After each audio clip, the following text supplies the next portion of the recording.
and welcome to Horror Boys. It's a podcast on the internet. I'm Austin, joined as always by Chris and Isaiah, and we are the Horror Boys. And so we're the Horror Boys. We're gonna talk about a horror movie because that's what we do every week. If this is your first time tuning in, this is a horror movie podcast specifically. We review horror movies one a week. That's it. There's no more preamble there. I have nothing else to say about that part of it. But yeah. But what I will say is this is actually a first week of a special 3-week series we're doing. Instead of, covering a franchise like we have for the first 24 episodes, for the next 3 weeks, we're going to be doing our series called Boys' Choice, which I think is a stupid title for this little series. So, who named it? I did. No, I did. This boy chose that name. He choiced. Yeah, he was the boy who choiced. Yeah. You may have saw the announcement video, or not video, but part of the podcast last week where I called it a player's choice thing. But that doesn't sound as cool as boy's choice. So it's boy's choice going forward. Deal with it. That's what you call assonance. Yeah. And I was the first boy who got to make a choice. Appropriately so. Yeah. As the founder of That's the true. Boys. I am the founder. Backstreet Boys, I mean, that is. Technically, both of you would also be co-founders because you've also been here since day one, involved in everything. But, that is true. Yeah. But yeah. We're only co-founders. Oh, that's true. Am I the founder and you're the co-founders? I'll accept that.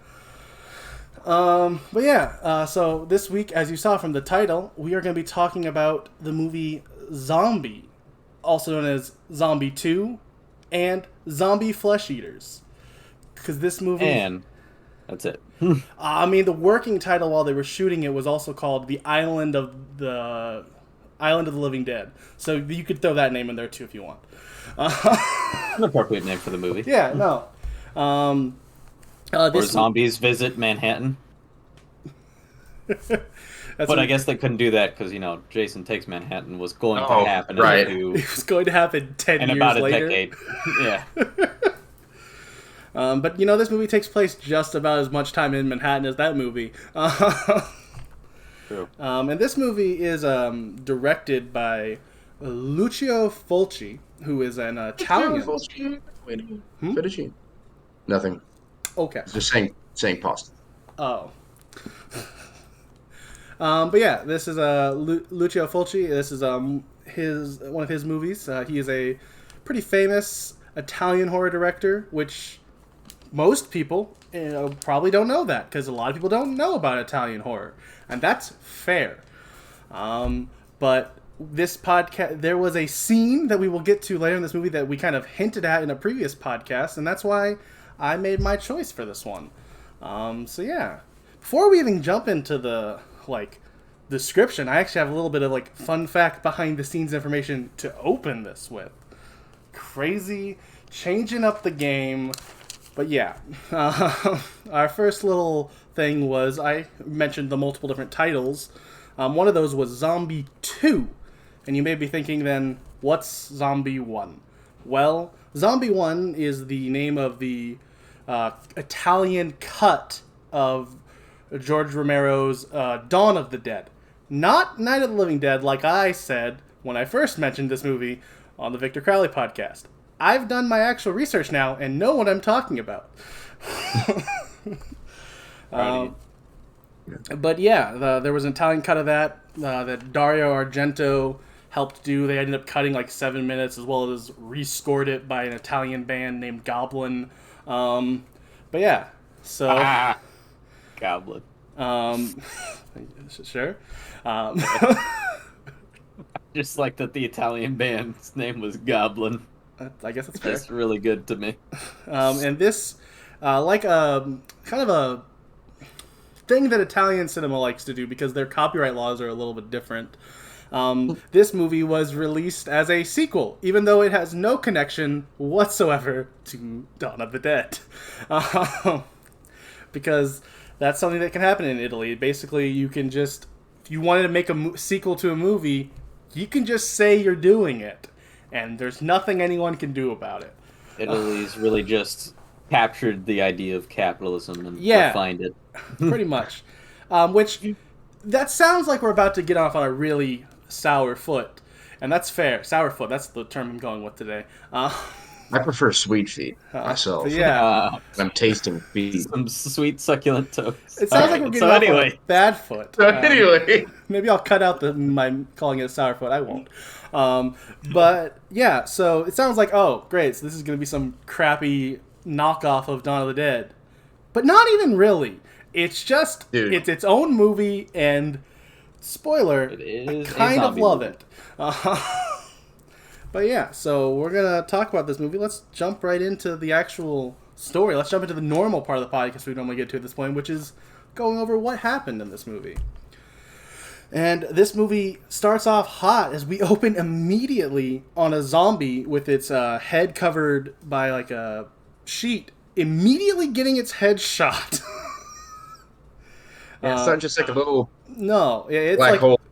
Yeah, there's some good gore all immediately. Not like the greatest gore ever here, but still, like, more gore than you typically see in the first 15 seconds of a movie, which is about where we are at this point. Actually, just for somebody being shot in the head. Yeah. I mean, usually you expect a little bit of blood splatter, but there's like a flap of meat that pops out from the head for some reason. I mean, sure, it's not realistic. Welcome to horror gore. It is gory. Yeah. And then we head to the credits. And then we come back from the credits on some shots of a boat drifting into New York. And it seems that this boat is unmanned. Ooh, unmanned boat. They got smart boats in the 1970s? They do. That's crazy. This is a time travel movie, actually, and they went back with some Tesla technology. Like, the movie was made through time travel, not that it is about time travel. Not a concept. No. Yeah. And then we meet some harbor patrol who they board the boat. There's two of them. And this is that first moment in the movie where you notice something that might take some people out of this movie, and I hope it doesn't, because I still genuinely think this movie is really good despite it. This movie, like we mentioned, is an Italian movie. So there is some very awkward dubbing. Especially because some of the time, the lips will match up. Because this was like shot still in English, but apparently with people who couldn't speak good enough English, or even the actors who are like English-speaking actors, also had their lines dubbed in by, I think, them later. So sometimes it still doesn't match up, even with the people who it feels like it should. Yeah, anybody who's seen like the old spaghetti westerns or Bruce Lee movies, would be from like. And I don't know if this is the case of the Hong Kong movies, but I know that with the spaghetti westerns, all the actors just said the lines in their own language, and eventually the movie would get released in those languages, and so some of the lines would match up with the dialogue in every country, but never the same ones. And so you got actors speaking English, and it's like, oh, that's about what I hear, like when you read their lips. And then, but these two dudes are clearly like speaking Italian, or at least not English. I mean, we assume it's Italian. Speaking Italian. Yeah. Which, if that takes you out of the movie, I feel like that's a shame, because I do genuinely think that this movie is very good despite that. I'll mention it here just because I don't know when else it'll come up. But I actually think it's really kind of weird, the kind of dichotomy you have in this movie of both very well done dubbing acting. Like, there's a lot of emotion in the dubbing, and there's a lot of emotion in the scenes from some of the actors. Not this scene. This scene is not an example of that. These Harbor Patrol men are not showing any emotion. They're just kind of here. Mm-hmm. But you'll have moments where actors, there's a couple times where some of the actresses, I believe there's specifically one where Miss Maynard, we'll get to her. I'll bring it up again I'll do it now because I already started bringing it up. Yeah. But there is a moment where she is showing a lot of passion. The actress in the scene and the voice actress, because you can tell they're not, if it's the same person, it was not at the same time, because it does not match up. But it does, both of them show tons of emotion, and it's like really captivating and well done. But yeah, so just want to address that from the start, that there is a lot of dubbing. I guess you could say it's an issue to some people, and that's fair. But yeah, now let's hop back into the plot here, as these some of the worst, honestly, dubbing we have of these two harbor guards or harbor patrol men or whatever. And they're on their boat, and they start to look around on this. Sorry, they get off their harbor boat and they get onto the unmanned boat, and they start to look around. And one of them goes downstairs, and he finds some bugs on a piano. Some worms or millipedes. And then he finds a severed hand. I'd also say around this point, it's kind of the first time you really kind of notice the soundtrack, which is also, I think, I really loved. It's different. The scoring is very weird at times, but I always enjoyed it. And there's a lot of, I don't remember, I didn't write down the composer's name. My bad, I'm sorry. I failed the research part of that. But I think he was very talented. I really enjoyed what he did in this movie. And then after he finds that hand, though, he gets attacked by a zombie. And this is another little kind of thing to point out here, that kind of why I think this movie is considered so important historically to people who are like diving deep into like horror history and whatnot, is this zombie is really gross and dead looking, which, like, don't get me wrong, I am not knocking what Romero did for zombies. He invented them. Romero is amazing. He invented zombies as we know them, being like undead creatures, but they kind of are just miscolored people, like with maybe a little blood around the mouth. Compared to this movie, where every zombie like looks like they're dead. It gives off very similar vibes to like what we see nowadays in zombies, like with The Walking Dead, like that decaying. Yes, obviously the effects aren't as well done as they are. This movie's from '79, so 40 years later, yeah, we've gotten better with special effects. But this movie is still kind of deserves credit for kind of revolutionizing how we look at what zombies should look like. Like, I feel like this, more so than Romero's zombies, kind of sets the tone for the way they should look being undead and decayed. Yeah. I feel like this movie does a lot in general. Just like it sets the tone for what a lot of zombie tropes end up being in modern horror. Sure. So yeah, you'll probably hear us say that a few more times. Yeah, I just remember this. I feel like this is the best time to bring it up first, because this first zombie immediately, like, once again, I haven't actually seen the movie yet, but I've seen enough clips of Dawn of the Dead, which, from my understanding, is an amazing movie, and I want to see it at some point very soon. I'm going to get to Romero's movies, personally, not for the podcast. It's going to be a while, but just he has 6 of them, and fit 6 movies into a schedule is hard. But yeah, but his movies, specifically like Dawn of the Dead, they're just kind of weird blue people compared to this movie, where this looks like a zombie. This looks how I think of as a zombie. And it's because of movies like this. And this kind of spawned this, like, Italian Renaissance in the zombie movies. Not Renaissance, because I guess there wasn't... Renaissance applies that there was, like, something before it a lot of times. An era. Yeah, before it spawned that era of, like, this Italian zombie movie. There was a ton of things that followed it in it that were, like, released in America as well. But, like, yeah, so that's it. I guess that's me probably done for at least now, harping on the importance I feel like this movie has historically. Now we can just get back to how the movie itself holds up. Because here's the thing.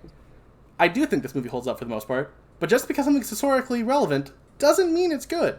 There are times where it does not hold up. So let's find out how this one does.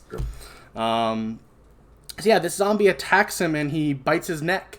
And not once again, but just for the first time we're seeing it here, the gore effects are really well done.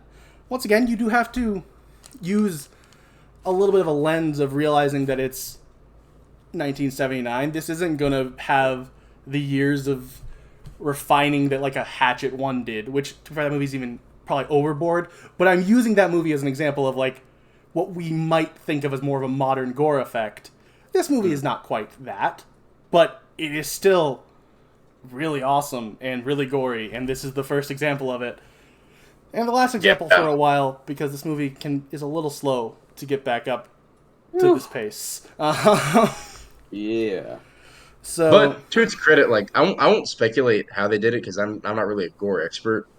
But we do see the Coast Guardsmen, or that's what they call them later. They're Harvard people, and when they whatever it is, when he gets bitten, we see like his jaw moving as he screams while we see the blood pumping out of the wound.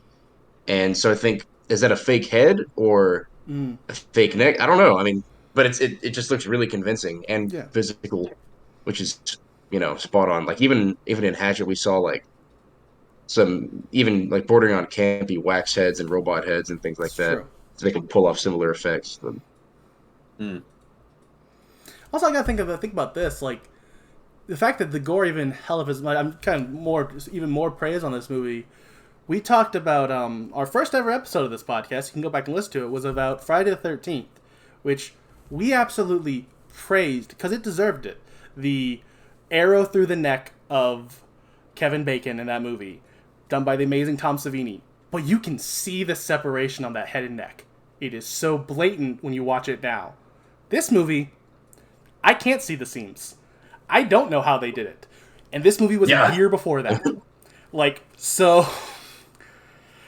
So, just, another thing to just, praise this movie on is, I don't know how they pulled off the gore effects here. Because normally, you can see the seam. You can be like, oh yeah, the neck doesn't quite... Neck skin color is a little off.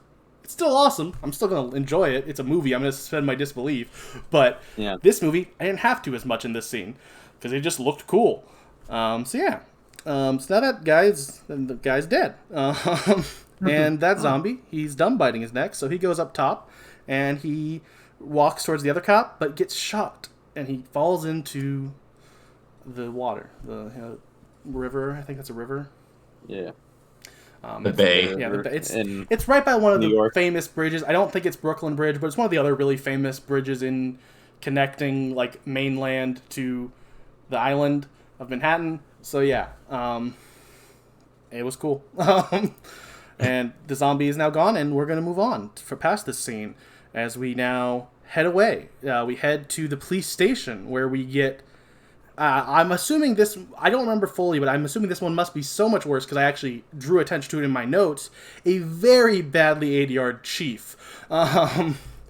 So apparently the chief... Because he's only in this one scene, so that's fair if you don't remember him. The chief apparently is very badly ADR'd because I wrote it down, and I didn't even write it down for the other guys. The chief, he's telling Officer Peter about the case and kind of giving him the rundown. Hey, there was this attack on this boat. It's kind of an expositional scene, kind of just to introduce us to Peter, who is, spoiler, is going to be one of the main characters. We introduced to him here with the chief, who, very badly ADR'd. Then we head back to the boat while we meet Miss Ann Bowles. At this point, we only know her as Miss Bowles. Much later in the movie, we find out her name is Anne. This movie kind of does a bad job, I feel like, of like introducing characters with the right names at some points. Specifically her. Like, I felt like there was a long time where we just knew her as Miss Bowles, and I thought that's what I heard. And I was like, is that her name? And then eventually we just start calling her Anne, and I'm like, oh, okay, that's a first name. That's a lot easier to like talk about a character about. But hey, whatever. That's very much a nitpick. That's a me problem, especially a me taking notes problem, less of a actual problem with the movie. But she's on the boat and she's getting questioned about her father's boat, kind of asking like, hey, tell us what was your dad doing? And she doesn't really have any of the answers they want. So then we head away because this first couple scenes here we're kind of just introducing characters and then immediately leaving. So then we head to the morgue where the dead police officer is being examined before, and then as they stop examining him, we see that his arm twitches. Ooh, that police officer might be a zombie. Ooh. Zombie. Yeah, he might be one of those. In his head. Then we head in the head. No, just then we yeah. head. Shut up. With their bombs and their guns. Gosh dang it. Alright, that's it. Then we head back to the boat where Anne Bowles, who we now find out his name is Anne, is examining the boat before she runs into Detective West, who this scene is very dark, and I could not tell that this was Peter at this scene. But later I was able to connect two together and realize that this was Peter, who we got met to a little bit earlier. But this scene is very dark, and he does not go by the name he went by when we were introduced to him. He was introduced to us as Peter. Now he's Detective West. And I was like, I think that's him? It was dark, and it was kind of hard to tell. But Detective West. Peter West. It's Peter. Officer West. He's probably not a detective. I wrote detective, but you're probably right. He's not a detective. He's the guy. He's the cop who was sent to deal with this, who then ends up being our main character, who leaves with her to go to this island, because that's how police work works. You can just go. He's a news reporter. Is he a news reporter? Is that what it was? Was that not a police station? Huh. No. But he does call his editor-in-chief. But yeah. That must be what he says, confused me. I'm a reporter. Yeah. That's probably what confused me. So ignore when I called that a police station earlier and talked about the bad 80-yard chief. It's actually the chief editor of the newspaper, apparently. My bad. So he's not an officer. He's not a detective. He is just Mr. West, Peter West. And he's been kind of tailing her, following her around, trying to get some information on this case, to know some information about it, so we can, write a good news report, apparently.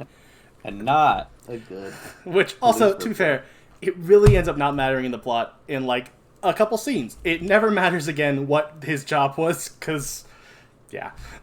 Just like most of this plot does not end up mattering. I mean, that's fair. I mean, that's fair to a point. This first half of the movie is the plot doesn't matter. Once we get to the island, I think the plot matters. But I get what you're saying before we get there. Then we cut to a scene where we find out that they are pretending to make out when this cop shows up to, get away from being there because they shouldn't have been there. But it's initially not... It caught me off guard, too. They fooled me like the cop, and I was just like, what is going on in this movie now? These characters who just met are just making out? All right. Yeah.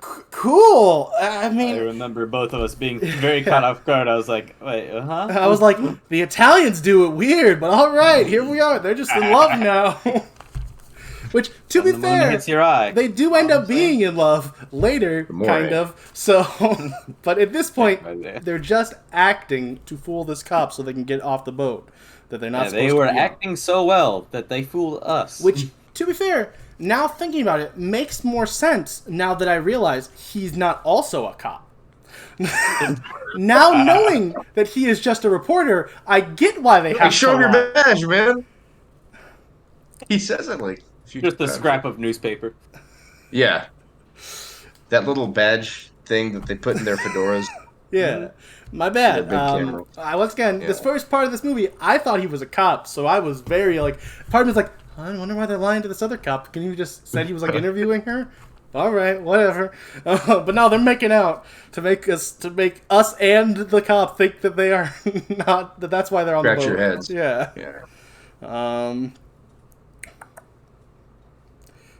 Then we head to a payphone for some little bit of an exposition dump as he reads this letter to his chief editor, not police chief. I'm gonna keep reiterating that because now I know that. But yeah, so he's he's kind of giving it's a letter from her. Is it her father? Yeah, it's her father. Her father, who was on this island, and we find out that, he's got this weird disease, and they're treating him like a guinea pig, and he doesn't think he's ever going to get off the island. So he tells the chief, hey, me and her are going to go to the island and find out what happened. So the plot can happen. I guess it makes sense kind of why. Now knowing he's a reporter, it does change it a little bit, but I was really confused why this cop was going with her cross country. Okay, that's on me. I guess I should have paid attention a little better. To help solve the disappearance of her grandfather. Yeah. Or her normal father, actually. Yeah, just her father. Then we head to them getting on a plane. There's a literally pointless scene of them in the airport because I guess we had to fill a little bit of time. I mean, it was, once again, probably like a lot of the shots, I remember being kind of beautifully done. Yeah, I was about to say, they had a really nice wide shot of the airport, and it looked really good. Because pretty luxurious, yeah. The, direction of this movie is amazing. Dude, surprisingly so. Complete credit to Fulci and probably his cinematographer as well, because cinematographers also deserve credit. It's not all the director. But credit to everyone involved on the technical side of this, because it is so beautifully shot at times. More so than you would expect in a zombie movie. Yeah. But hey, there's a reason why, like I mentioned earlier, Fulci is a very famous director. He's not one I knew a lot about before, like the last couple weeks, but I did know of him. I had heard of the name a couple times in the last couple months, because I've only been into horror for a couple months, if you're a new listener to the podcast. True. But yeah, so then they get on the plane and they head. The way they word it, I thought they head to the island, but apparently they head to some mainland place near the island, as we find out a little bit later when they get on a boat to go to the actual island. But part of what caused my confusion, especially, was once the plane lands, we start with some island music, like straight up. Like drums and stuff. We're on an island now, drums, baby. As they're going on a taxi ride and they're getting a little bit of information from the taxi driver before they head to the docks. And then once they're at the docks, we get to they find a boat where they meet Susan and Brian, who do that really weird thing that sometimes movies feel that need to do, where the characters introduce their full names, which, don't get me wrong, I guess some people do, but it always catches me somewhat off guard, and sometimes when movies do it, because I don't know if I've ever walked up and be like, "Hi, I'm Austin Phelps." It's just not something, that's not how I am. So there's so many times in movies where it goes, "Hello, I'm Brian whatever." I didn't write down what his last name was, but like he goes, "This is Susan such and such, and I'm Brian such and such." It's like, oh, okay, cool. That is weird, because like they have to establish after, like, oh, we're on vacation. Because at first we think, like, are they, like, professional boaters? Yeah. Because they have this real professional boatologists or whatever. I mean, they got, like... professional boat havers. But see, they're not... They're on vacation, and apparently I missed that line. But then later in this couple scenes, she's like an ocean photographer? For fun? For fun? That's her hobby. Yeah. She's rich and on vacation. Sure. But yeah, so we meet Brian and Susan. There's some more characters we get to know now. Then Peter and Anne want to tell them how they want to go to this island called Matul. And Peter's kind of like, I don't know, man. Matul's bad. Or like local, if you're not local, like kind of not, he doesn't say it's bad, but he's kind of like, most people don't try to go to Matul kind of thing. And you're like, oh, okay. No going to Matul. But yeah, then we head to Matul and we meet David and his lover, Miss Maynard. She doesn't ever have a name. She is just Miss Maynard.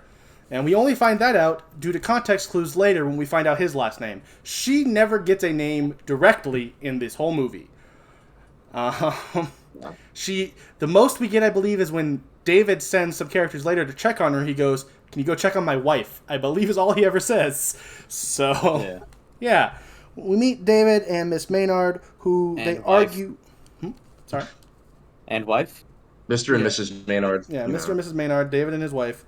And I will keep calling them Maynard, even though it is definitely Maynard. But there is one point later where Brian calls them Maynard, and I thought that was hilarious. So that's what her name is. Yeah. He mispronounced it really badly, so I thought it was funny.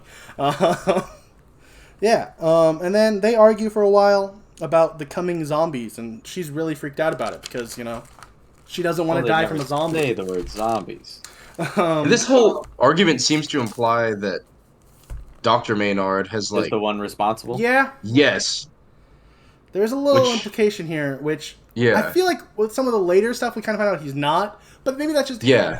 But also we do see him kind of like continuing to do research on it, which maybe she's more of the mindset of like, let's just get out of here we're privileged white people. Why are we on this island? I mean, there's an element of like, let's leave. This is obviously doomed. We're gonna die here, which she's not wrong. Yeah, it just kind of takes on new color as the movie goes on, and we learn about where the zombies are coming from. Yeah, she does definitely accuse him of being the cause, and this is that scene earlier where I was mentioning where both the dubbing actress and the actress in the scene both give so much emotion in this argument from her. Very passionate. But they just don't quite line up. Yeah, they don't quite match up, which is unfortunate. But they're both, like, you can see the emotion in both. Like, you're like, oh no, both sides of this are doing their best and acting amazingly. Yeah, both the voice actors and the physical actors. Yeah. And then she keeps not believing him, so he slaps her, because gosh darn it, it's the 70s, and you put that woman in her place. That's right, baby. That doesn't age perfectly, let's be real. Hitting people, hitting anyone is wrong. Hitting women, slightly wronger. Maybe not so much hitting women, but hitting someone you have more power over. Because sometimes, if there's a big, strong woman and you're a tiny little man, if she's hitting him, it's still bad. Spousal abuse is wrong no matter which side it is. I want to clarify. I don't want to say that, like, I don't want to, delegitimize, like, female to male spousal abuse, because that happens too. But it's wrong. And in this movie, it wasn't played off as wrong. It was kind of just the old classic movie era of the woman's being hysterical, hit her. And so he hits her. Yeah, he does do that. And as she's leaving, we meet Miguel, who I guess works on his lawn. And he tells her, but it's also his bodyguard. Yeah, I guess he tells him to be in charge, and then he leaves him. And we see Miguel one other point in the movie where Miguel just kind of walks off, and never is seen again. Like, Miguel does a really bad job of protecting Miss Maynard. Just saying. Because we don't think it's like, see him walk off and get killed. Which I guess he probably does. But we don't see him again. I don't think. Unless he's one of the zombies later. Which I looked for that dude as a zombie. And I mean, unless they made him up really well, okay. I think Miguel just hightailed out of there. You know what? Good for Miguel. Maybe he survived. I hope he did. He's the smart one. Miguel and his dog. Yeah, and his dog. He does have a dog. Yeah. He's a little dog, too. And then we cut to David, who's doing some research where he is mixing his blood with a blood sample of one of the infected people. And, ooh, what's this? I guess he's trying to see how it reacts to his blood. Oh, what could that mean? We don't really ever get an answer. We don't know what his findings are. But it's here to pad the runtime and to establish that he is a scientist. And that's fair. I'm fine with that. They're using. Well, it also kind of sets up. What were we gonna say? I was gonna say, like, I think we're probably saying something similar. It's using it to establish that he is trying to find an answer. He is not a villain here. He is. At least that's what I took from it. Is kind of like, here's him trying to find answers because he wants to save these people. At least that's what I took from it. But he also, who knows what it's supposed to be saying. Because it's one scene that we never come back to. So who knows what it was trying to say. What'd you say, Chris? I'm sorry, I talked over you. I said that never comes up again and is never addressed. Yeah. Now we, do you have anything else you want to add? Or did I cover most of it? Same deal. He's using his own blood. That's illustrative. I do like that there wasn't another close-up microscope shot of, like, the bad microbes eating the good microbes. That's fair. The zombieism is molecular. I always thought that was kind of lame. I can't think of a particular example, but we've seen this before. And it wasn't here. Thumbs up for me for that. So. Then we head back to the boat, where Brian and Peter discuss the uncharted nature of... Is it Matul? Matul. Yeah, and how a lot of these islands are uncharted, so, we don't know where to find them, But then they kind of just immediately find it. Because there's a moment where I think, around this point where, or maybe it's a little later, there's a point where Anne just kind of points and goes, "Isn't it that?" And they're like, "Oh, look, there it is." There it is. But we could be out here for a month. But we won't. Wait, did we go over the shark? We're about to get to that. I think Anne points it out here, and then we cut to Susan being like, "Yeah, but first, let me get some pictures. Yeah, let me go get some pictures. And you're like, oh, okay, she does some underwater photography. Okay. Then she strips down to just her underwear, no top, and puts on scuba gear. Because that's what you do. Yep. Like, I get it. Italians, they very much don't care about nudity the same way American audiences do, so maybe this isn't even as jarring to them. But there is an element of, this is some of the most, like, what the heck nudity I've ever seen in a movie. Like, followed very closely, probably equal with, you know, topless water skiing from the Friday the 13th reboot. Like, just so unaccounted for. Yeah, I think a lot of slasher movies especially do, like, skinny dipping too often, because I don't think as many humans do skinny dipping as movies think they do. But especially alone at night, no one around skinny dipping, I feel like the only reason you ever do skinny dipping is to see the person you're with naked. But that's not the point. There's lots of girls who like to go skinny dipping alone so the camera can see them. But this is is even more egregious than that, because it's she's going scuba diving, and she's an underwater photographer, which means and has scuba gear. This was her plan. This isn't a spur of the moment decision. Why isn't she wearing a bikini? Why didn't she bring a bathing suit? Wetsuit, most likely, for scuba diving. But let's say don't worry, Austin. She has a shower cap. She does have a shower cap. Dude, yes, the shower. Yeah. Can't mess up the curls. All right. So yeah. She's topless, and she hops in. We get a really lovely close-up shot of her putting on scuba gear. Of course, yes. Mm-hmm. A little voyeuristic-y, but you know, hey, them Italians, they like the human body. Good for them, I guess. You know, I'm not. I wasn't complaining. Hated that. That's fair. I hated it too, but I stuck to the bit.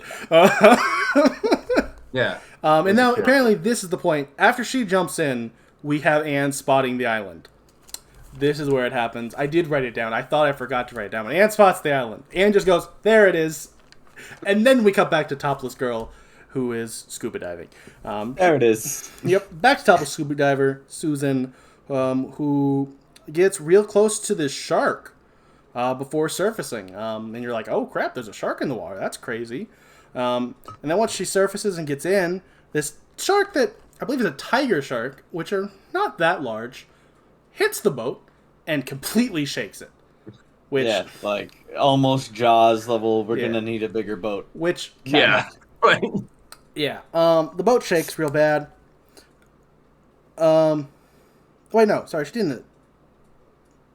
Like I said, she surfaced, but I guess maybe she started to surface, but she didn't quite get to because she gets attacked by an underwater zombie, and she escapes by rubbing his face with coral.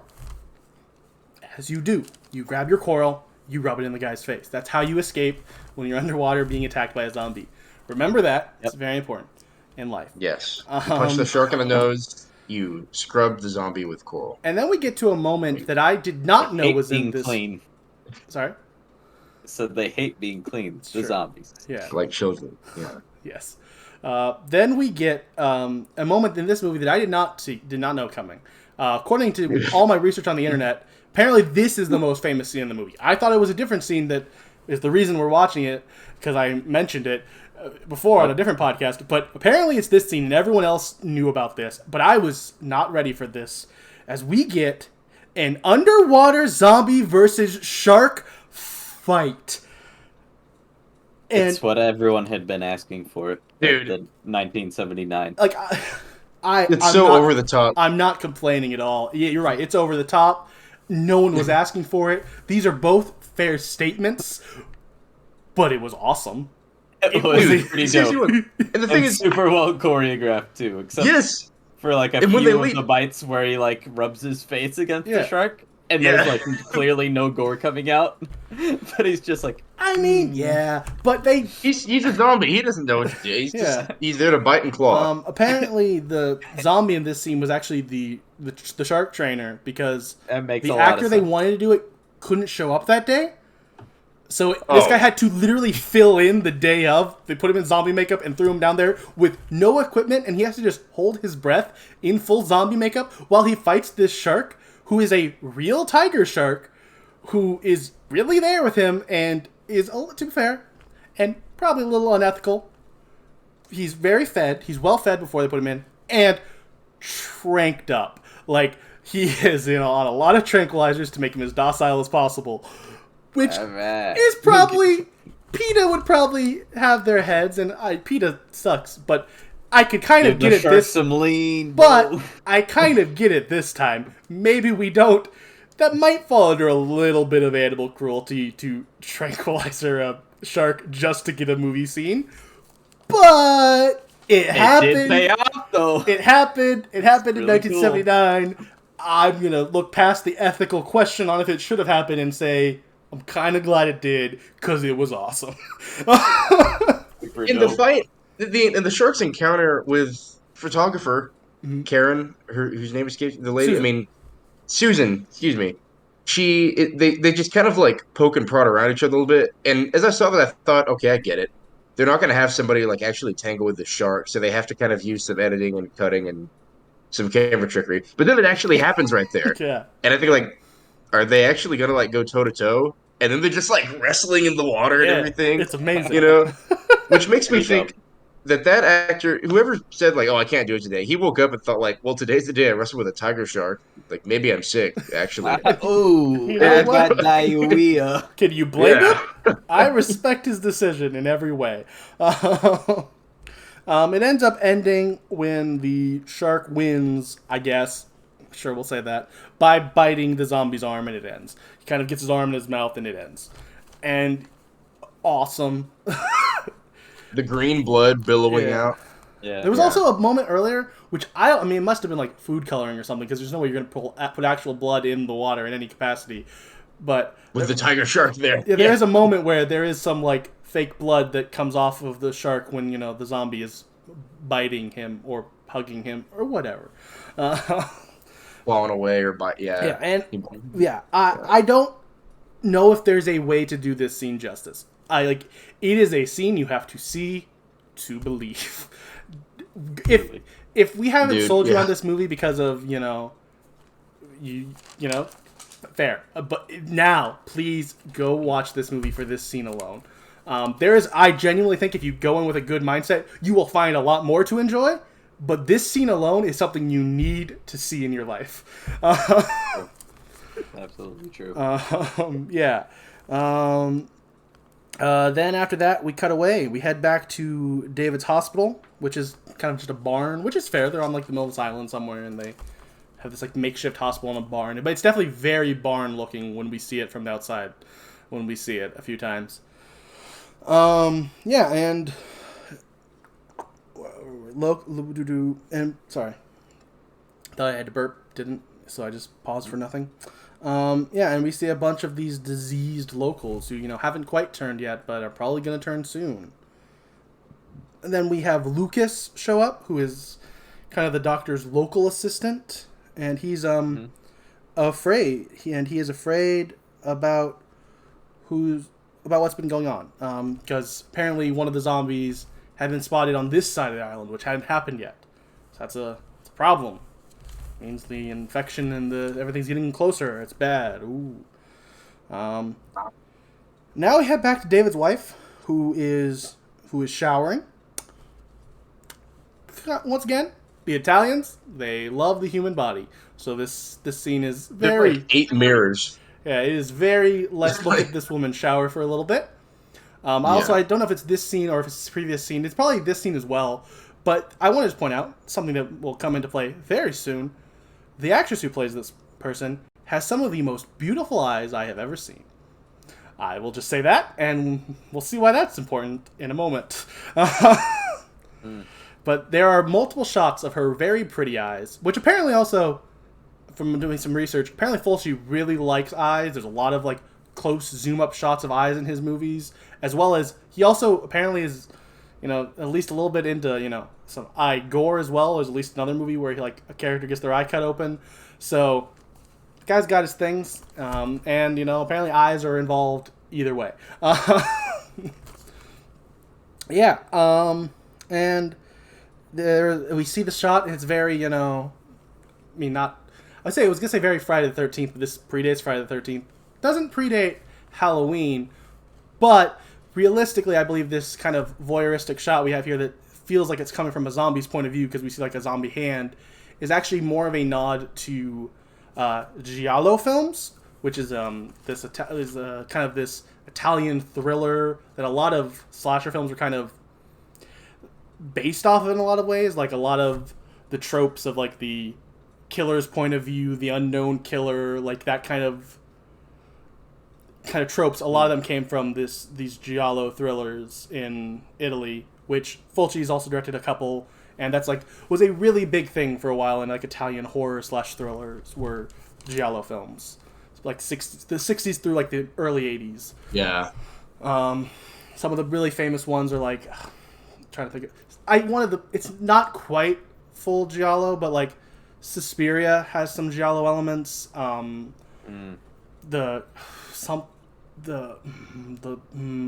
with the crystal plumage. There's one that we will be covering at some point called The Bay of Blood, which Friday the 13th ripped off a lot of. I believe that is a Mario Bava film. Could be wrong. Could be Argento. It's not Fulci, though. I know that one's not Fulci. Argento. I want cheese. You guys are both racist. Making jokes to the Italians? Yeah. Genuinely, I just want cheese now. Man's name is Dario Argento. He made a pasta joke when I said Fulci's name. You guys are both terrible, and I'm going to have to cancel both of you. But yeah, so the zombie, he's watching her shower because, respectfully, obviously, but... looking respectfully at her beautiful eyes. And that's all he's looking at, not her beautiful anything else that they also linger on for a while in this scene. Then Miss Maynard, she gets spooked, and then it's this really pretty scene because she's just kind of wandering around, and it's just shot so beautifully. This is peak Fulci in this movie of just the beautiful shots, the direction he gave this scene direction. So it is so it's the classic horror movie. Character is spooked and walking around, kind of looking around to try to find something, but doesn't kind of scene. But it's beautiful looking, and those scenes normally aren't beautiful looking; they're normally just there. So, mad props to this movie for this scene being as beautiful as it was. She can't. She heads to her room, but she can't close the door. At first, you can't find out why, but then you kind of realize there's a foot in the way, and then there's a hand in the way, and she struggles for a while before she eventually closes the door on this zombie's hands, knocking off his fingers. And then we get the scene that I thought this movie was known for, but apparently it's that zombie shark fight. But this is the scene I knew about this movie for. As the zombie breaks this wooden door, it's kind of describe the kind of door, but it's got those wooden. It's kind of it's one of those doors that looks kind of like blinds. If that makes sense, kind of like a lot of closet doors. Yeah. Think of the closet door in Halloween. Panels overlapping. Yeah. So it's got all those overlapping wood pieces, and the zombie breaks through those wood pieces. She's trying to barricade this door, and there's a certain chunk of this wood that is splintered off and jutting out. And the zombie grabs her head, and in, once again, a beautiful, tense, creepy, amazing shot, we have this zombie slowly pull her in while with her eyes wide open. She's staring at it. There's multiple shots back and forth of showing her eye, showing how close she's getting as we cut back and forth between those three kind of angles, and the suspense builds because it keeps going. You keep going oh. I mean, you guys both probably knew what was going to happen because I hinted at it. That's why we're watching this movie.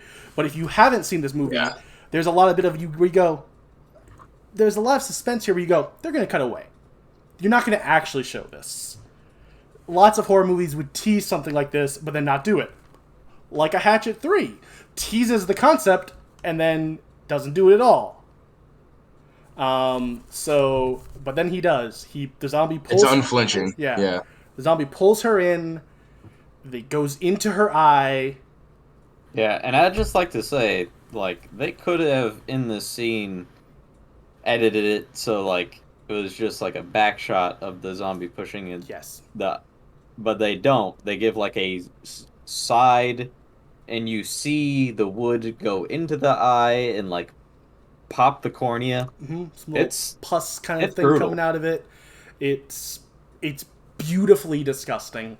It is the reason I wanted to watch this movie. It's the reason this was my choice. I knew this scene existed, and I was like, I need to see what that scene's about.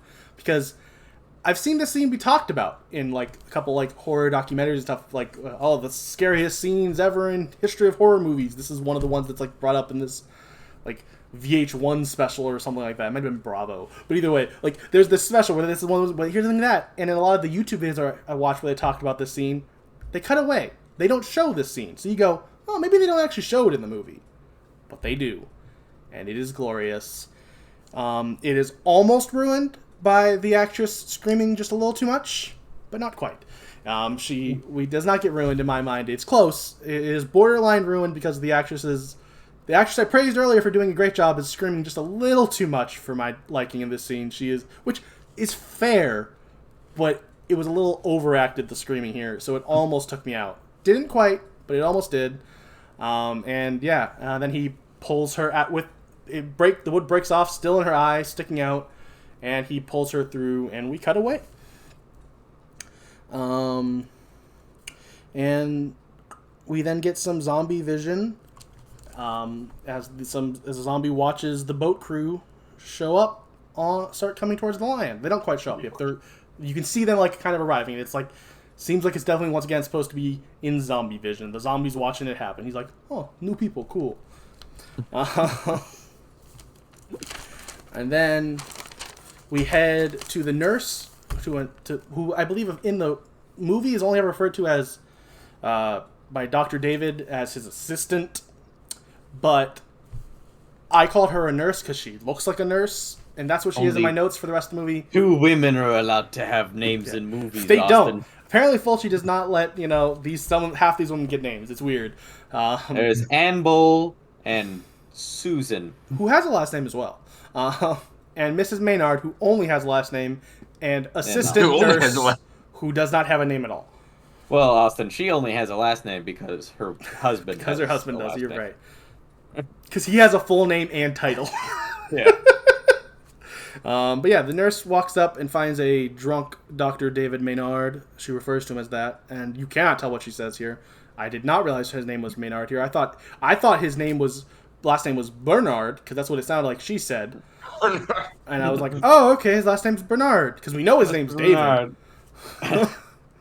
But yeah, but he doesn't want to, for some reason at this point, he doesn't want to believe in zombies, I think, or she doesn't. One of them is like, very much like, I think it's him who's like, I don't believe in the mystical stuff, even though he's seen it, he's watched, we know it, we saw it at the beginning of the movie, and we find out later that it definitely happened before. We watched him kill her, Anne's dad, who rose from the dead, and we find out later there's more bodies, so like, he's killed, but he doesn't want to believe it, for some reason, in this scene.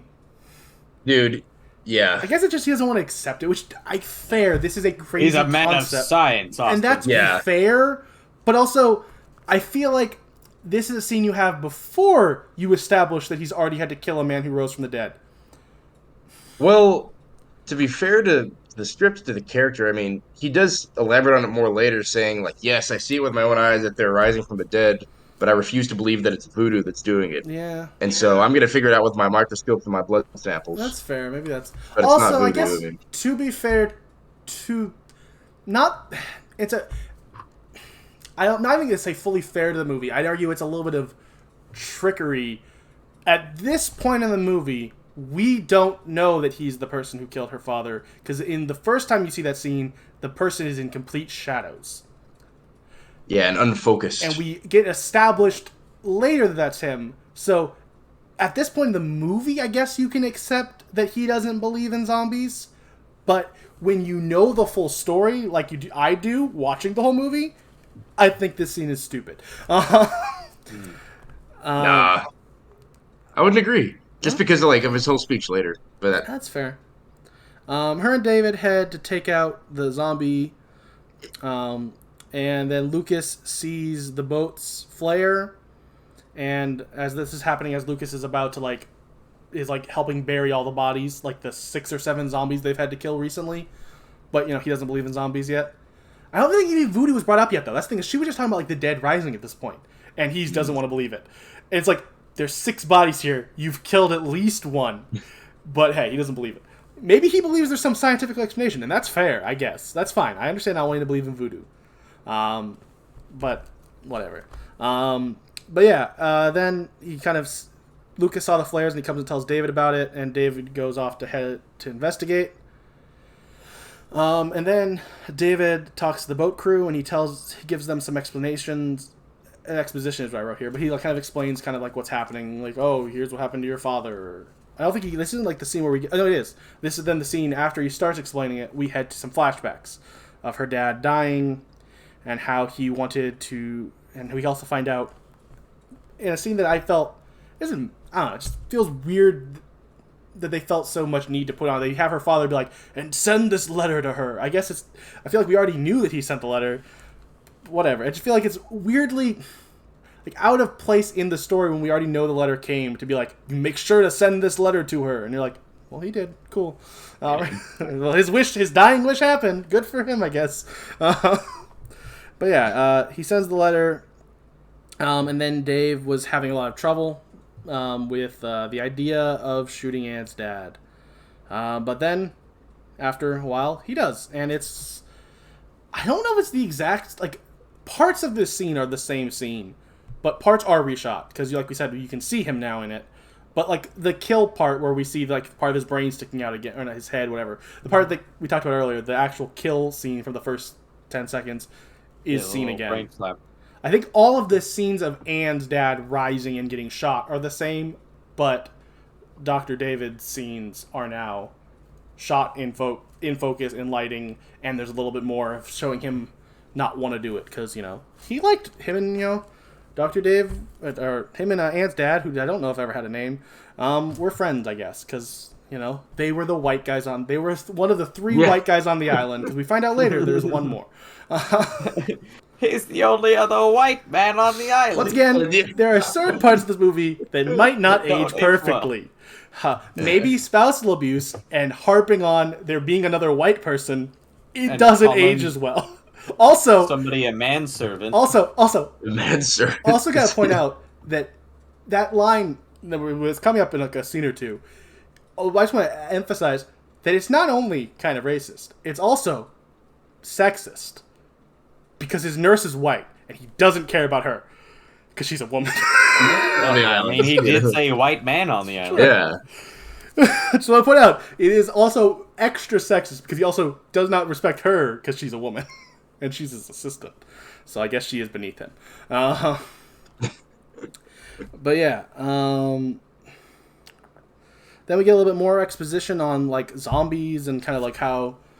I believe this is the point where we kind of find out... I think it's the scene. It might be a little bit later when we talk about zombies again, where we kind of find out where this movie's kind of going, where it's a little bit of voodoo mixed with Spanish culture is the explanation for this island's people, which, hey, there might be an island like that, where it's both the former slaves that were brought to the island brought their African culture along with the Spanish conquistadors who came over, kind of mixed their cultures, and that's how we got kind of this voodoo culture that believes in the zombies and how it's coming. It might be a little bit later in the scene with Lucas where that specific details come, but I definitely didn't write that much information about it then either.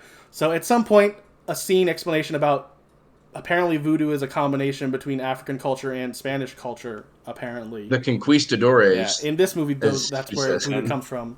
Which maybe it does. Catholicism. I'm not an expert on voodoo. Maybe it is a combination of African cultures mixed with Catholicism. I don't think it is, but maybe it is. But in this movie's world, it is. I mean, we can talk about it more at the end. I think the most important line of that whole illustration is voodoo, that's for kids. That's kid stuff. Something to that effect. It's fair. Which obviously it isn't. Yeah. Then David sends the boat crew to go check on his wife, Miss Maynard.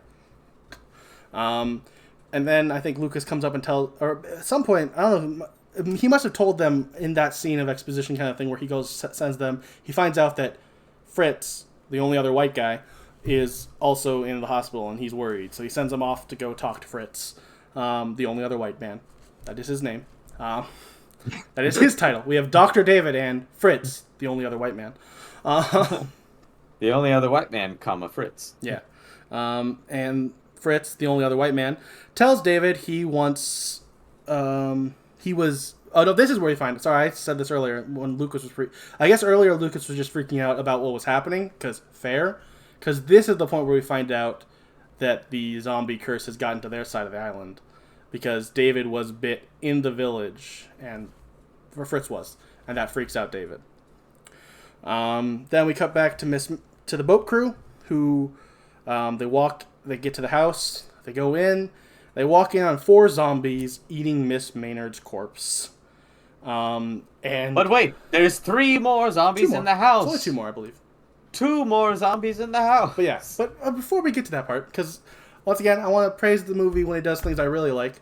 The gore in this scene it's pretty insane. It is amazing. Dude, Mrs. Maynard's insides are all over. It does not look like Miss Maynard will be coming back as a zombie because there's not going to be enough of her to do that. She has been eviscerated, and there is lots of gore. Piece of wood still in her eye. Enjoy the continuity there. It is beautifully disgusting, like a lot of good gore is in horror movies. It is perfect. It is imperfection. But yeah, counting down on the spaghetti intestines. Yeah. Is that more racism here because they're Italian? It's spaghetti intestine. You made that connection, not me. You're the one who did the Italian hand gesture when you said spaghetti. I think I know what you were going for. I was catching a fly.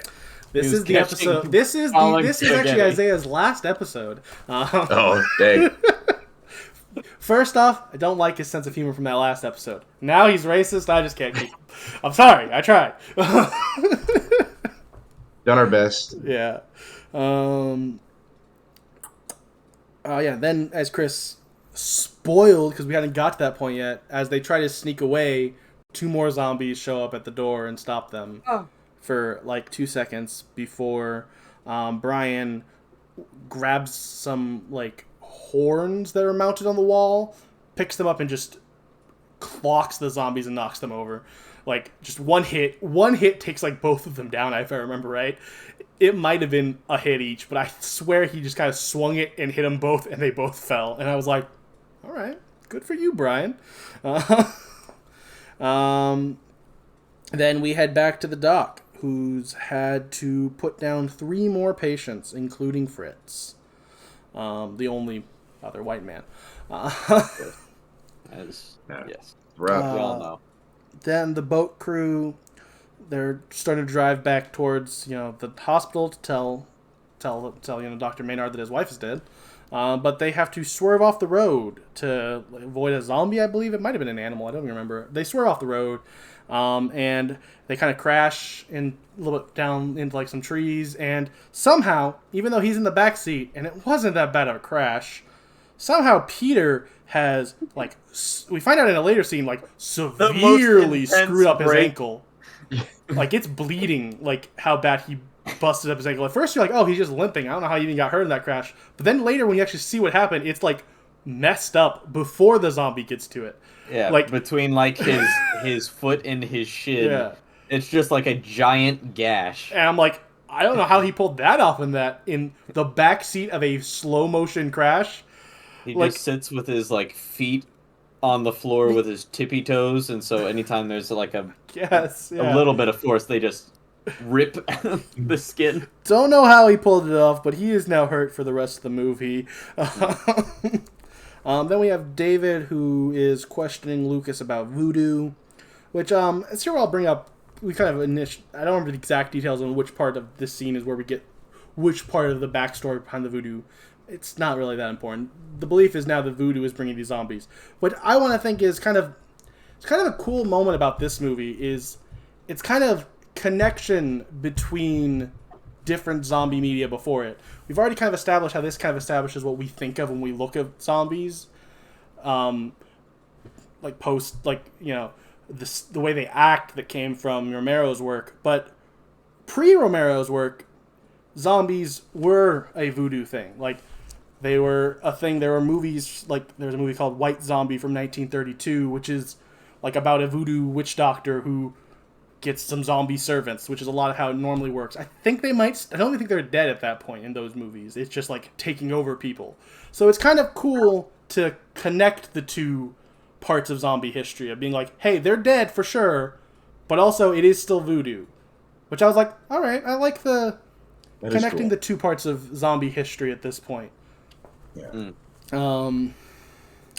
Then Peter's ankle. This is where we know the first scene where you see that Peter's ankle is bleeding, because I write Peter's ankle is bleeding somehow. Because once again, it makes no sense that his ankle got that messed up. Because he's the only one who got hurt, and he wasn't even the one driving.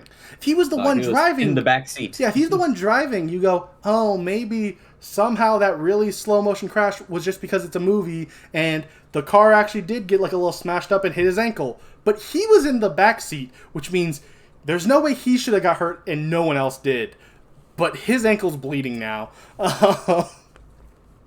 Seatbelts. Yeah. And then Brian finds a conquistador helmet. And Anne and Peter are sitting down, and Anne is worried that she won't make it off this island.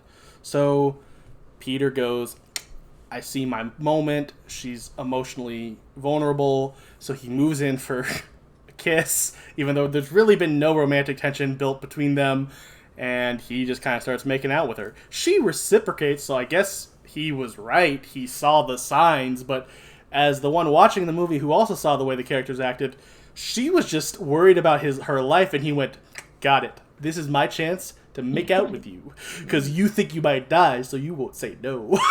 Okay, dude, cool, Peter. It's so out of the blue. Yeah, cool, Peter. You're a little bit of a creep, but all right. Yeah. And then immediately we see the the ground bulging with zombie hands. What a cool shot. This whole next sequence is once again beautiful, and there's so much cool gore and effects. Like, this is, I think, the best sequence in this movie. Like, there's a couple other moments, like the scenes, like the zombie shark fight is awesome. The zombie pulling Miss Maynard's eye is, in my opinion, I thought was the more iconic scene. But still, this scene is, like, a couple scenes technically, but this little sequence here in this graveyard is just, it is art. Like, the different moments that happen during this, like, I love all of it, and we're going to get to the pieces of it, but I just want to praise this whole sequence that's about to happen, because we have this, as they're making out, this, once again, very well done suspenseful scene of this slowly, the dirt starts to rumble behind her, slowly as the hand starts to peek out, and it grabs her hair and is, like, pulling at her. And then another zombie hand grabs Peter's leg and kind of twists at it, because, it's cut, and he's like, argh. I was going to call it something, but then I realized that I'm pretty sure the only thing I know how to call what he was doing to her is also racist, and I'm realizing my childhood was racist. I'm sorry. There was a certain thing you used to do to people where you'd grab their, like, arm and you'd twist it that had a certain ethnicity. Rug burn was what it was called, and that's racist, and I feel bad.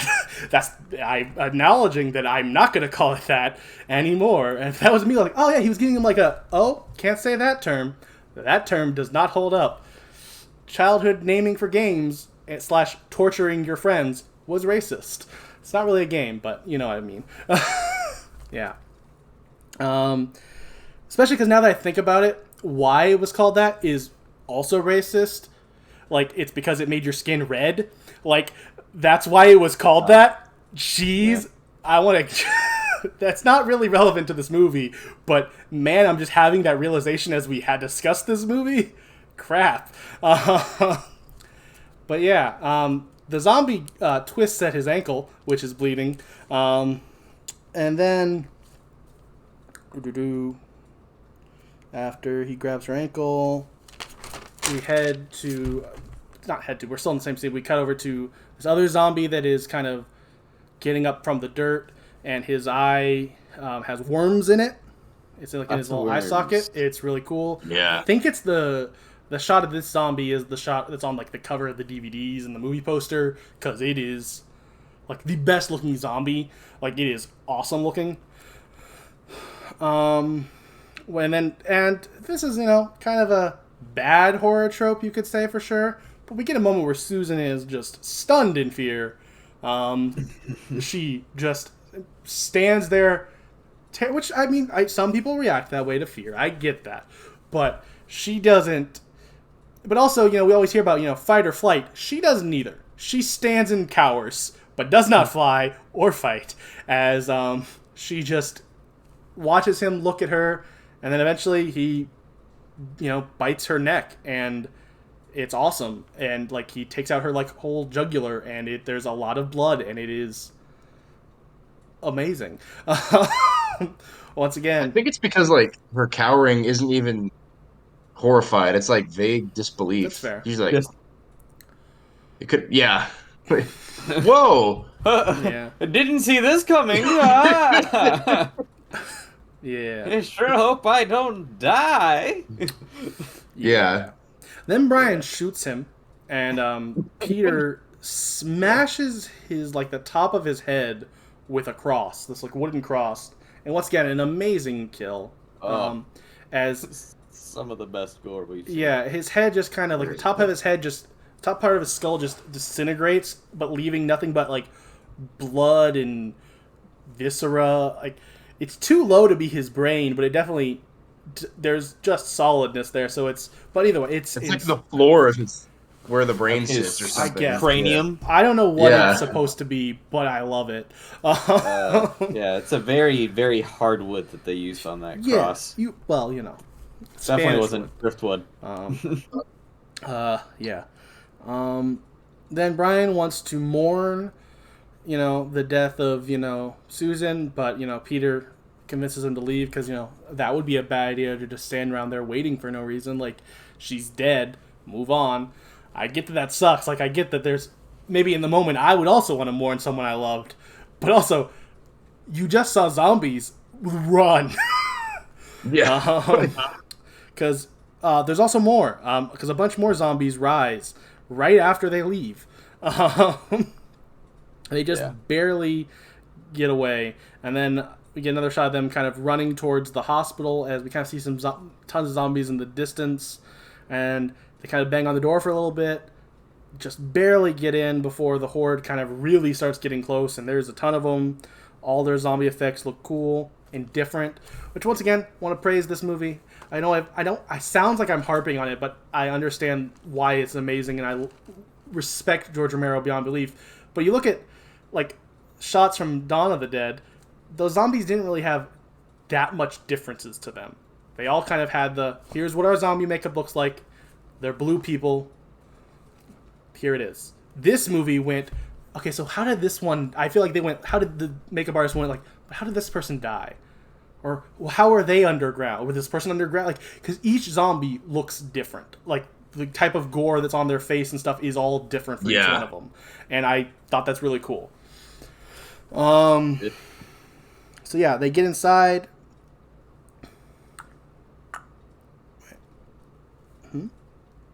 There we are. And the zombies start walking towards... the horde of zombies walking towards them as Dr. David tells them about the first zombie. It kind of gives a little more backstory on it. And then Peter smashes the zombie's head as it tries to get in through a window. Once again, effects are amazing because the effects in this movie are just amazing. There's not really any of the special effects that I feel like don't hold up. When the worst is maybe that first neck bite in the first kill, which was still pretty cool. Like, you're in for a good movie, or at least good gore. I mean, I guess that gore does not make a movie, but you're in for good gore at least when the first one is that. Yeah. And it was, So,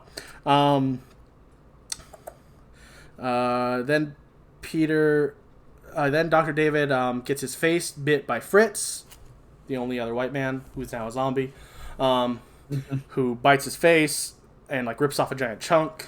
And then Brian comes in and shoots the zombie in the head. Then a zombie rises and takes a chunk out of Luca's arm. And then 2 zombies corner the nurse.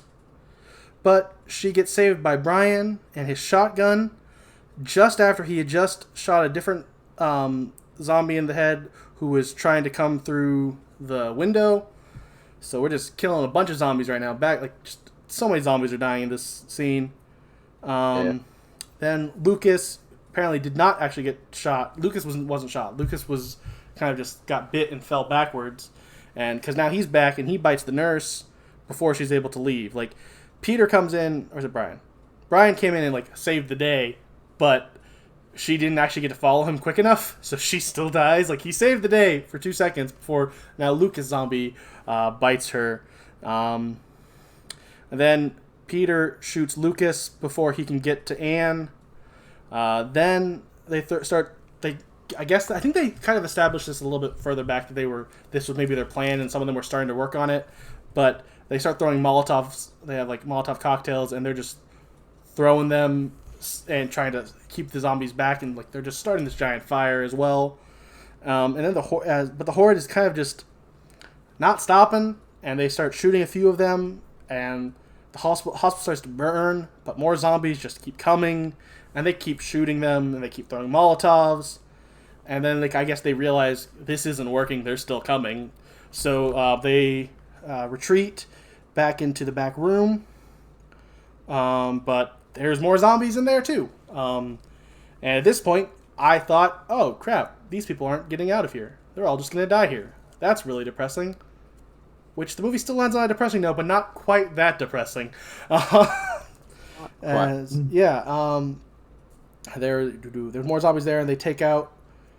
before they were able to take them out, though, and they head outside before Susan zombie, she shows back up, and Brian is just, he doesn't know what to do because it's Susan. He loves Susan.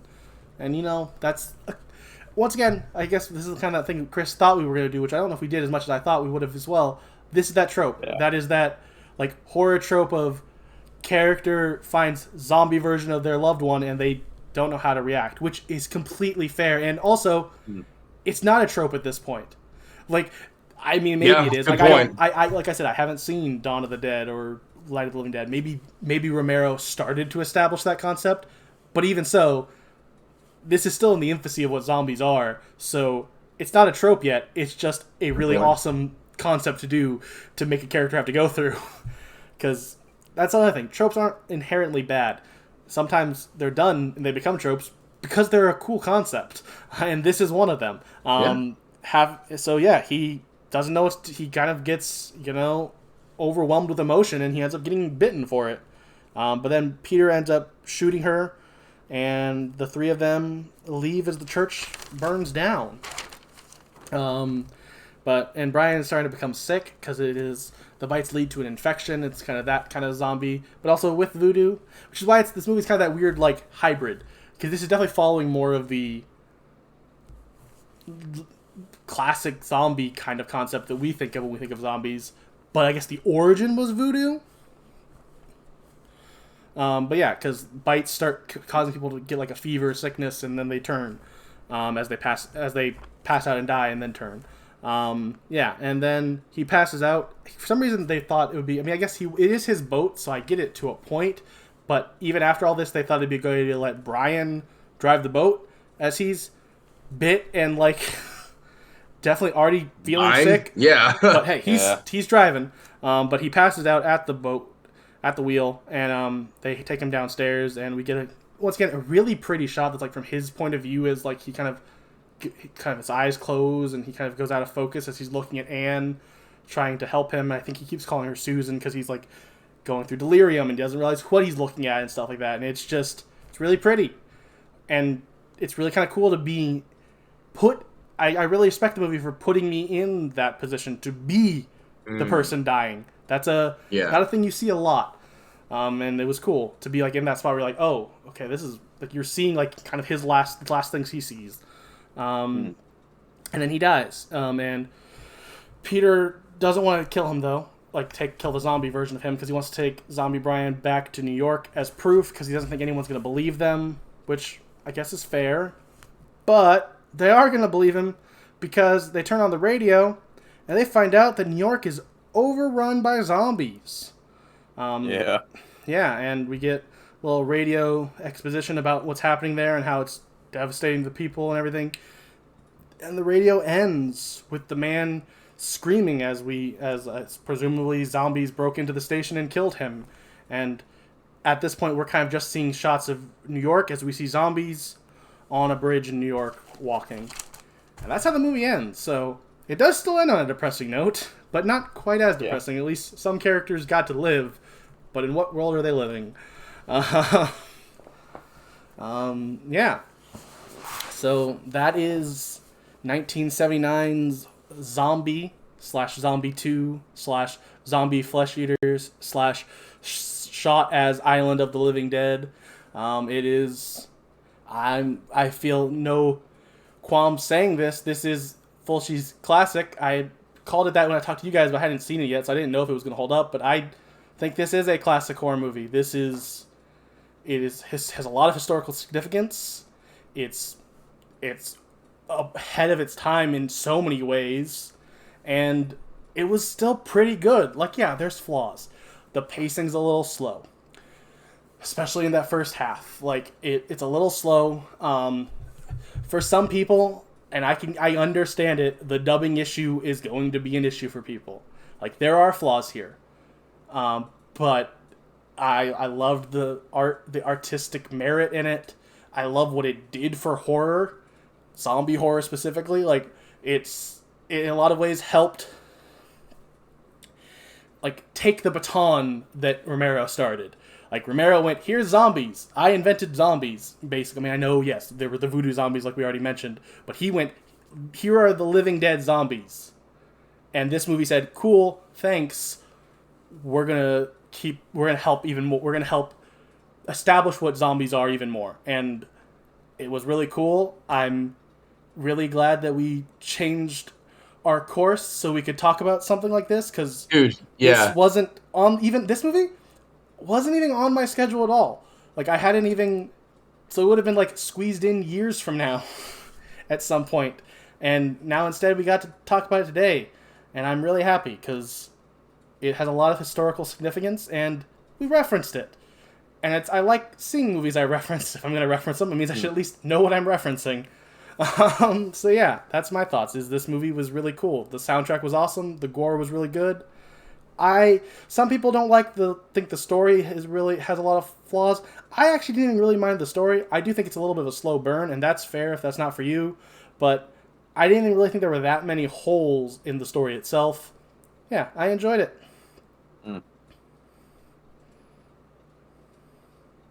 Yeah, I definitely say I enjoyed this movie. Although going into it, I was not excited about the thought of English dubbed Italian movie from the 1970s. Like, all right, well, this could go one of two ways. And luckily, it really surprised me. Yeah, the gore held up and then some.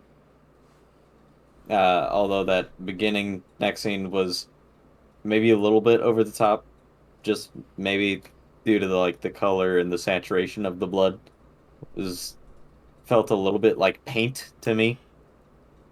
That's fair. That's also, I guess, something that I didn't really think about, but something I guess we should have mentioned is that's actually something that's really common in Italian horror.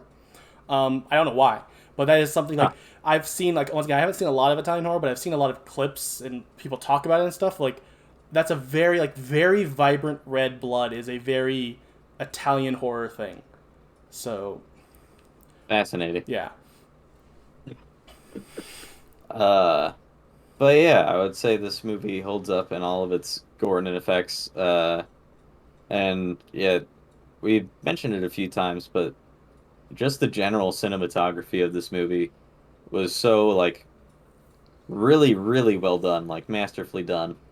And and even some of like the more slow and like just scenes that felt like they didn't need to be there, I didn't mind as much just because it was still nice to look at. And I'm sure that was probably still intentional, just like, yeah, hey, this is a really gory zombie film. But we're also still gonna like take attention to detail and make sure like all of the shots look really, really well done. Uh, Even in like the really gorier parts. It still feels artful, despite some of what I'm sure at the critics of the time would have been like, well, this is just gory schlock. Uh, but Fulci says no, no, it is not, uh, and really just does it all out. Uh, yeah, I would say for me, probably the weakest part is the story, and even then, it's like it's a zombie movie. How much story do you really need? Uh, it does serve to like propel the plot forward, and that's pretty much it. But it's also, a horror movie, and like, what else can you expect except for something to drive you towards the thing that you showed up for, which is a whole bunch of people dying. Uh, but yeah, I would say overall, I really enjoyed the experience, and while there was some things that took me out, it was never enough to be like, oh, I didn't enjoy this movie.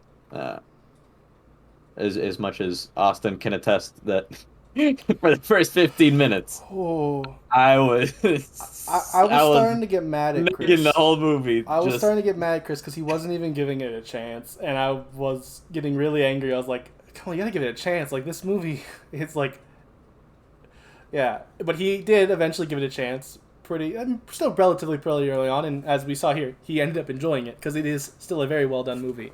It has its flaws, but it is well done, and yeah. if you like zombie movies, I would absolutely recommend watching this. Uh, Definitely a must, and possibly the best movie we've watched so far, in my opinion. Oh. Man, there is a case to be made for that.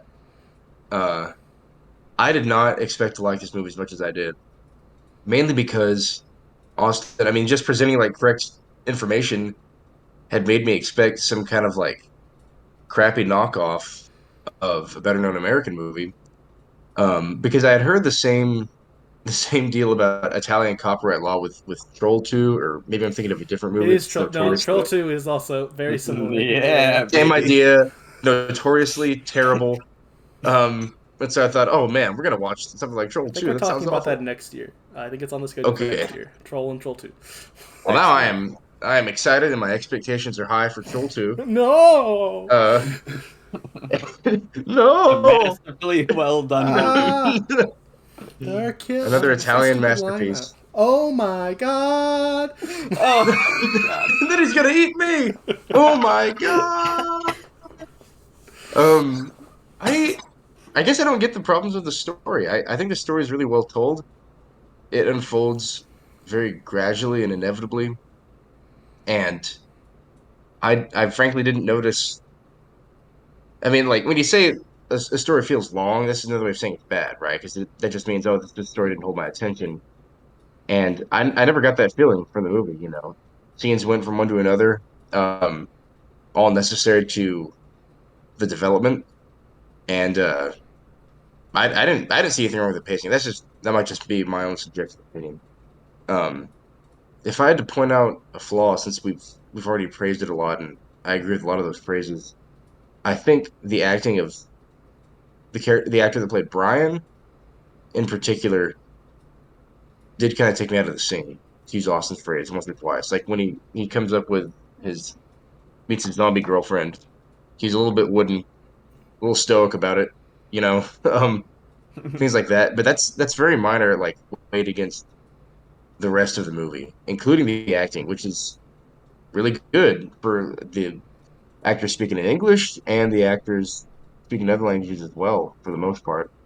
Um, as a general, like I guess cherry on top, uh, the more I, the more I do these podcasts and watch these horror movies, like and delve into the whole horror fandom, I guess you call it. I find myself succumbing to the overappreciation. What I had always mocked from the outside looking in to this world is like the overappreciation of cheap filmmaking. Mm. And now I just feel myself like watching this 70s movie, I just find myself loving. I love the dubbed dialogue, the wobbly helicopter shots, watching a guy pick up a bolt action rifle, then it's like he's Lee Harvey Oswald or something, just like this impossible stuff, no regard for realism, for the blood or the gun, like all this stuff. I just find myself digging it. The 70s nonsense that reminds me of the Sergio Leone movies and the Bruce Lee movies, things like that I grew up on. Um, just another like that's a cool trim to the movie, kind of the picture frame. But generally, like the bones of the movie are really good. I was not expecting that at all. Look at that. Austin has won the first week of Boys' Choice, the only week that it happened. Oh, it's a competition now? No, Yeah. it's not. I gotta edit my choice. I don't know if you do. I like my yeah, I choice. think your movie is considered pretty big deal, which I guess we'll announce that next because Isaiah told me his movie. Spoil it? So we don't know. So Isaiah's movie will have to be week 3 because I don't know what it is yet. So next week we're gonna do Chris's More on that later. week for Boys' Choice. The official name is what it's always been. Ignore what I said last week. It's Boys' Choice. That's right. And my choice is Hereditary. Ooh. Oh. Which I am both very much looking forward to seeing and dreading having to take notes on an over 2-hour movie. But hey, that'll be fun, I guess. But yeah, we will be watching Hereditary next week. And this podcast can be found in all the podcast apps that are Google, Apple, and Spotify. All of them. Yeah, and hey, I'm going to start doing it, even though it's cheesy, and I hate when other podcasts do it, but I now understand that it's important. Please leave a review and a good rating, because it would help us get listened to by more people. If you like us, hey, help us out. I would love for this to be successful. But yeah, also, if you like our podcast and want to support us directly, patreon.com/Horror Bois. There's a lot of different things you get. As of right now, all you get is like content a little early and ad free. But hey, you could also, if you start doing it, we'll start producing extra content. We will, but like there has to be an audience for it because I'm not just going to produce content that I know no one will see because it's behind a paywall. So hey, please. Hey, pay if you want to see some more content, I guess. I've been Austin, joined by Chris and Isaiah, and we're the Horror Bois, and we'll see you next week. Bye-bye. Bye-bye. Bye.